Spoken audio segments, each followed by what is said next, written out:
do you perceive the carbon tax hike will affect your daily life? It's going to affect everything. It's going to affect all my costs for materials, fuel, gas, heat, everything, food. It's going to affect everything. We have seniors going through tills that all they could buy is one carrot and one celery. They got to choose between. Seriously, I'm dead serious. I mean, they're worse off than my husband and I are.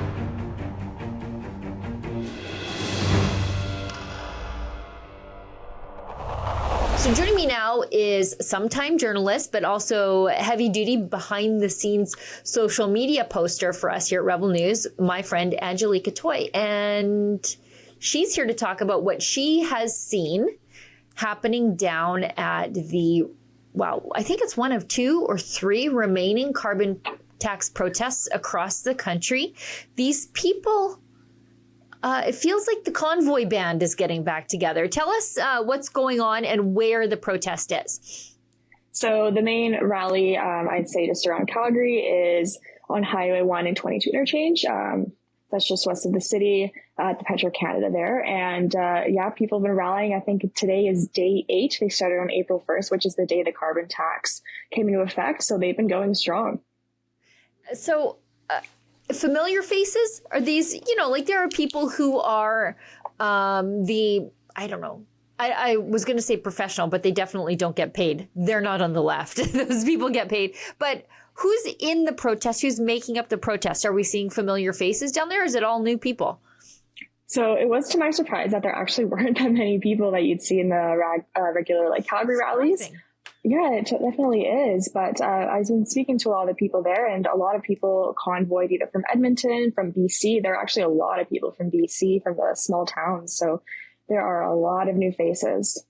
Yeah, that's weird. Because, there are, especially since the onset of COVID, and with the onset of COVID came the anti-lockdown protests, you got to know a lot of the people who were the local freedom fighters. And they would turn up at, to protest Trudeau if he were in town, at the weekly COVID lockdown protests in Calgary. A lot of the same faces. So this surprises me, but also makes me very happy to see that there are new people energized in the anti-Trudeau tyranny movement. Did you have an opportunity to talk to some of the people who are from out of town? I wonder why BCers are coming to Alberta to protest Trudeau's carbon tax when they have one of their own, and they've had their own for a very long time. They were the first people to have them. So did they tell you why they came to Alberta? What was your general sense there?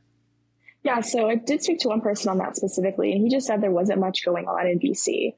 And it looks like Alberta, the people here are the ones taking the charge for freedom, and he felt really inspired by that. So he drove from a town pretty far up north just to be here in this location in Alberta. That makes me happy, but also sad at the same time, right? It makes me happy that people know if you're going to stand up to tyranny, the best place to do it is in Alberta.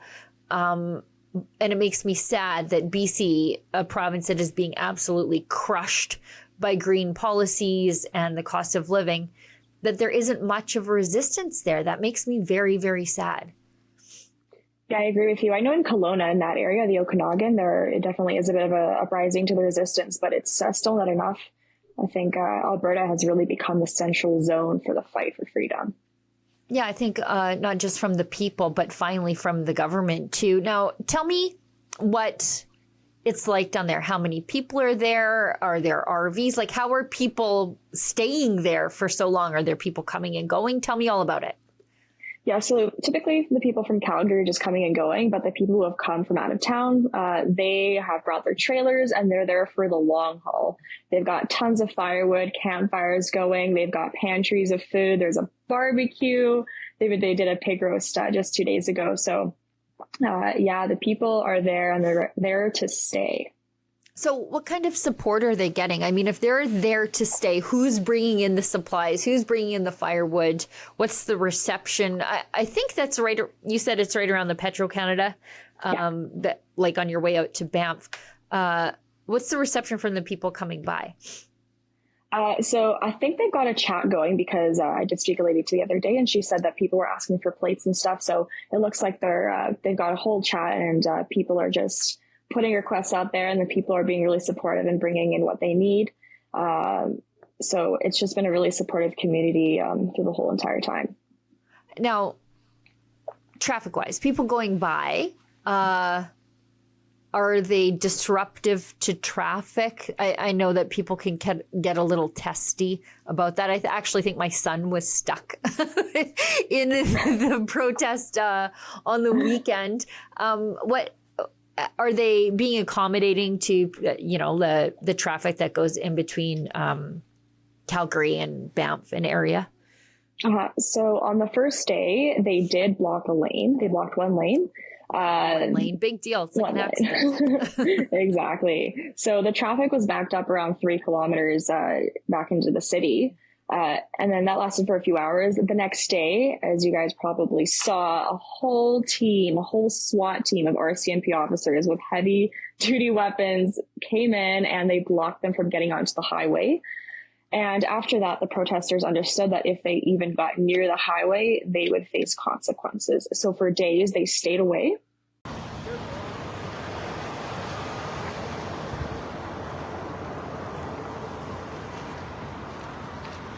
Must be pretty proud of yourselves. Morning, officers. Yeah, I'll film you too, don't worry.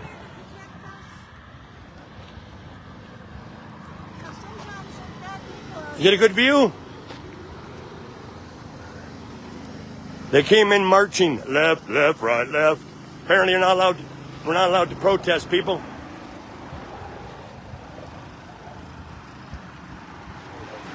Oh yeah, they're in there left, right, left, marching. Here's Justin Trudeau's f***ing army right here, guys. Look at them smiling on their face. You're not allowed to protest. They already know who I am.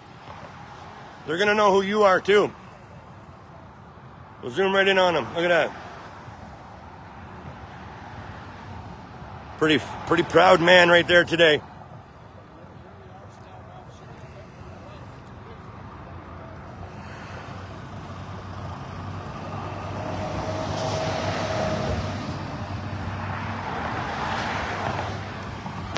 Oops, sorry guys. There's tons of them here today.